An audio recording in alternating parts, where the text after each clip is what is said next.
یہ حکم ہے کہ اگر عورت گھر میں اکیلے ہے اور کسی نے آگے دروازہ کھٹکھٹایا ہے تو اس کو سختی سے جواب دے، نرم بات نہ کرے،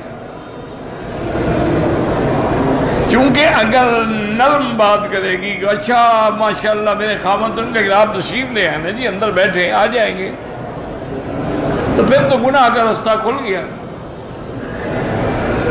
جھڑک دے کہ بھی نہیں ہے بعد میں آئے۔ اسی طرح ٹیلی فون پر بھی اگر آپ نہیں جانتی ہیں کہ کون ہے تو آپ سختی سے بات کریں، نہ کہ نرمی سے بات کریں، کیونکہ یہ سب دوائی یہ زنا ہے۔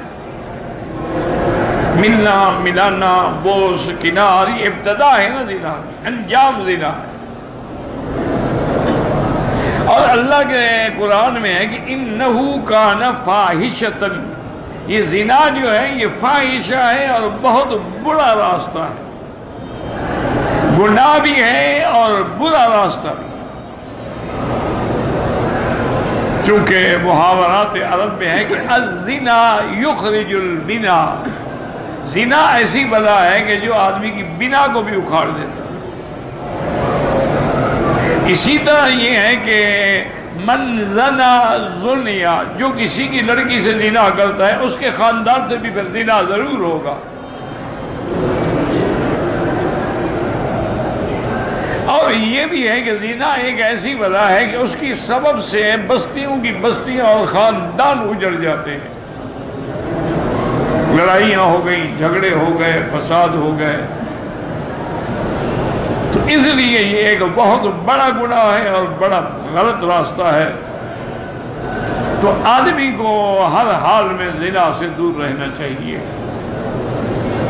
اور پھر یہ دیکھیں کہ اللہ نے زنا حرام کیا ہے تو نکاح تو حلال کر دیا ہے، کہ اگر تمہاری شہوت ہے، قوت ہے، طاقت ہے، جوانی ہے، نکاح کر لو۔